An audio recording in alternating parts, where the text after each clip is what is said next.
Welcome back to Turner Music Academy, folks. I am your host, Michael Turner, instructor, owner, Turner Music Academy. Today, I'm going deep in depth of the Chord Wheel. This is part 2 of the review. Thanks so much for tuning in and joining me. And I'm going to finish up talking about this and a lot of insightful stuff for all my artists, musician artists out there. So let's dive right into it. Like I've said in many other videos, if you've not subscribed as of yet, please feel free to do so if you'd be so inclined. I got another channel, Turner Life Sports, so make sure you're subscribed to that if you want to be subscribed to a sport philosophy channel. You're into nature, and I just did a great little 50K this past week, earlier this week, and got to see an eagle. Unfortunately, that didn't get recorded, but great content if you're into nutrition, etc. And please make sure that if you'd like to be a supporter of this channel, I do have the design studio. You can Google search Turner Design Studios. A link to my store will be in the description below, and I do have 53 listings for sale, just in case you guys are interested in any art designs for yourself, your business, a loved one, relatives, whatever. And I also do custom paintings. As I actually said on the other channel, Turner Life Sport, I just did some business with a hospital, and I pitched $250,000 worth of my products to them. So like I said, just a huge variety on there, and that's up for sale. And I do custom work as well. So if you guys love work from any of the great masters or modern amazing painters like Cezanne to Picasso and after him, or Renaissance men like Leonardo or Michelangelo or Raphael, Donatello, any one in between, Fontaine-Latour, Feininger, for just a couple examples. I think I may have said Van Gogh. I can do that for you. So there's several ways to get in touch with me. If you, like I said, just Google Turner Design Studios. There's like 3 ways to talk to me just by doing that. You can call me. You can check out my store, message me on there, just message me on Google. So let's get right into it. I'm going to take a sip of water here first. Make sure that the Zoom function isn't too crazy for you guys. So here we go. Excuse me.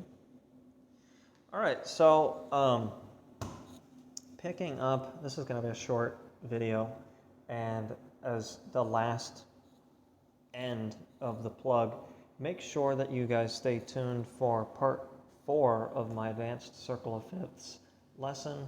I am going to be talking a little bit about modulation, more so about modulation, which was covered in at least parts 2 and 3. Probably was part 1 as well. We're going to be talking more about chord progressions, etc. in there, so it's going to be a great video. I'd actually like to do that in this video, but hopefully I can actually do a short video for once. So let's get into it.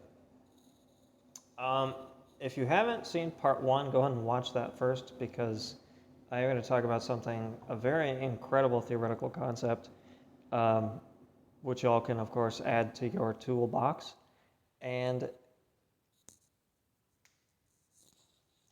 I left off talking about how the chromatic scale is 12-tone equal temperament in music, and every single value in the chromatic scale is a tone, just like how on the color wheel, every single color is a tone and a value. And so this is 2 of my gripes about I'm not intending to be critical. As I've said in the other video, it's my intention, of course, as someone who, you know, intends to be the best that I can to stay there and, you know, not necessarily push the envelope, but as it were, set the bar for what should be more or less of a standard. And one thing I'll just say, because as you all know, I, of course, am a designer, draftsman, painter. Um, I'm just going to say I do not like this choice of red. I said this in the other video, I don't like his palette for the chromatic scale. And why, I'm going to tell you why I don't like that in just a minute. As I build off of in the previous video, I was talking about synesthesia and how people see color when they play music. Well, here's the deal with that. You see here, everything, if you were to look at this from an artist perspective, a designer, draftsman, painter, this is actually correct in value of the color wheel. If you look at the colors from red to yellow to blue, okay? And the reason for that is because the primary colors, as you saw from, here, here, and here, and also the secondary colors, so here, here, and here, they form triangles, a triangular relationship. I'm sorry, yeah, here, you see that? Just look at these, okay? So this is a triangle, and then this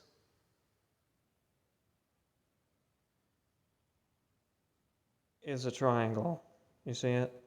And there are other things that you can do too. You can do a square, like if you went from yellow to purple, and then you picked up on red, orange to blue, that would be, you could form a square. And you can really do this at any point. You see how, again, a knowledge of theory really helps you generally in becoming a master. And there's all kinds of stuff you can do. In fact, all of the drawings pretty much in my book that I showed, my little portfolio, have a lot of those color relationships in there, like triangles, squares, trapezoids, etc. And there's a lot more to it than that. But just, again, for the sake of the video, what I don't like is that he made C yellow. And why I don't like that he made C yellow, this is the first thing that I'm going to go into. The second thing is actually the palette itself, but I'll get to that in a minute. Why I don't like that C is yellow is because, as hopefully you should know by now, and you do know, and if not, great, I'll tell you anyways, that C major, of course, in music has no sharps or flats. Okay, so, and I understand that this is circle of fifths.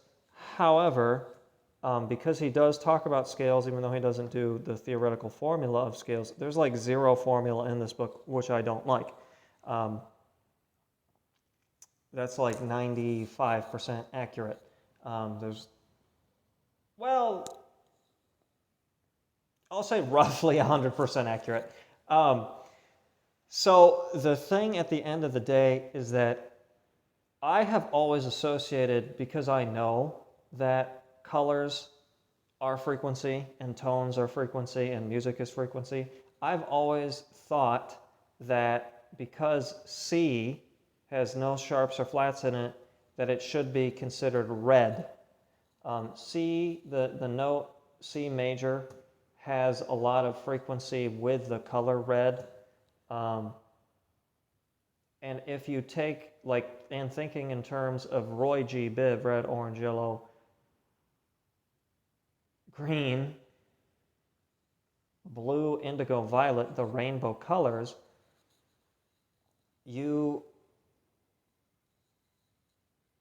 all of those are essentially, even though indigo is not on the color wheel, indigo is more of an actual blue, violet,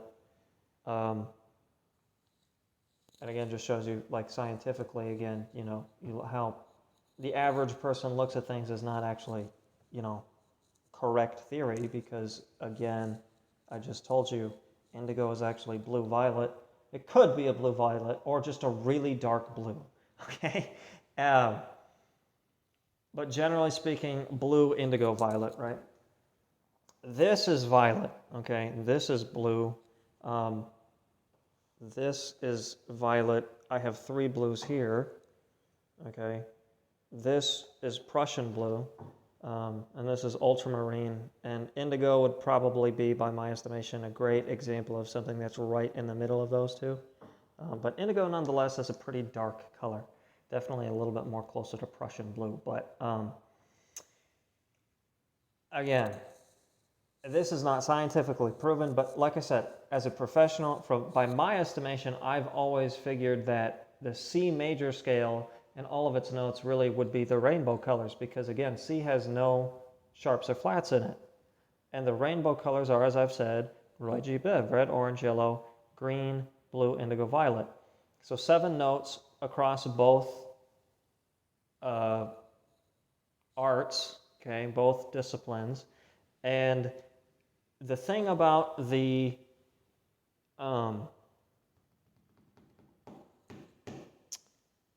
I have to be careful about doing this because, again, this is circle of fifths and it's not the chromatic scale. Excuse me, but it is technically the chromatic scale. It's just not in the order, the correct order. I have a chromatic scale here. So I'll use both of this, mind the handwriting. I have to go quickly here. And I said I was going to make a short video, and of course it's not. Okay, so the thing at the end of the day is that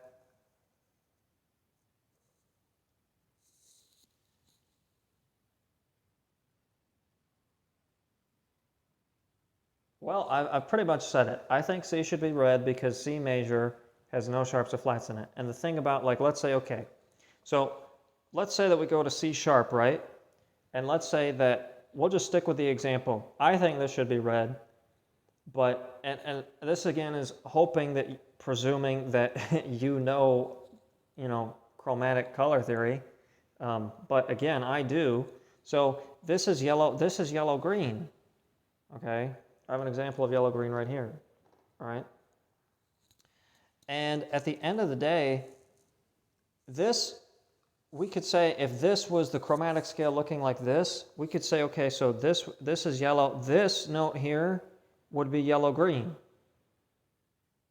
You understand what I'm saying? So that could be how the chromatic scale goes, all right?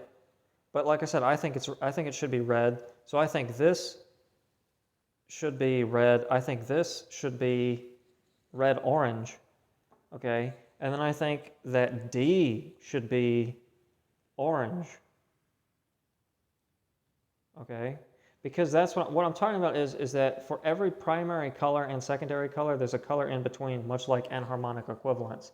So there is, outside of red, orange, yellow, green, blue, and violet, which are the primary and secondary colors, there is red-orange, yellow-orange, yellow-green, blue-green, blue-violet, and red-violet. Okay, so there's, okay, I know that's correct. So blue-violet, red-violet, red-orange, yellow-orange, yellow-green, and blue-green. Again, 6 and 6. So like I said, I think that for the example C should be red. I've said that like 3 times now. But the next problem that I have going into number 2 is I do not like the palette, the specific value of palette that he used. What I mean by that, again, for my non-artists, drawers, designers, painters, is again, here's 3 different value of blue. Here's 1 red, there's a yellow in there. Here's 2 yellow, 2 red, and 2 blue, okay? I think this red, this is one of my favorite reds ever. And I just showed you in my other 2 drawings two designs that had this color in it, and this color is R43 Bougainvillea, okay?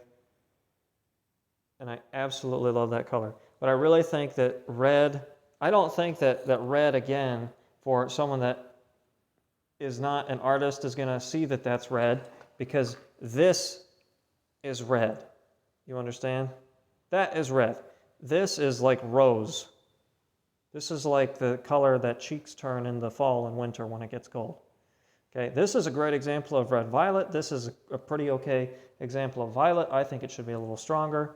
This is a pretty okay example of blue-violet. This is fine for green. This I don't like. This is fine for yellow-green and yellow-orange, and orange is fine, and red-orange is pretty fine. But I think green should be darker. I think he should incorporate something called rhythm, which is a facet of art and design that dilettantes don't employ. But it's essentially going light-dark. It's adding value, introducing a heartbeat into a piece. And so to close, again, a better example would be a darker green. Just to give this to this a little contrast, because when I first looked at this, I thought this was blue-green. And I was like, why is blue-green there? And then I looked, and then I was like, oh, I see. I had to squint, and I was like, oh, that's blue-green there. And again, blue-green could be darker. That's still, it is blue-green, but it's so close to this blue. This blue is fine, but you see what I'm saying. So that's what I think of the book. And again, so the cover is great. It's a phenomenal reference tool, but the book, honestly, if you have any understanding whatsoever, you don't need it, and you can save your 20 bucks. The tool is pretty great. But I know all the theories, so I don't necessarily need this. Okay? I might keep it. I haven't decided fully yet. I'm probably going to make a decision at the end of tonight. So thanks so much for watching. Check out my other channel. Check out my design studio, like I said before. And I hope you guys have a great rest of your day and weekend.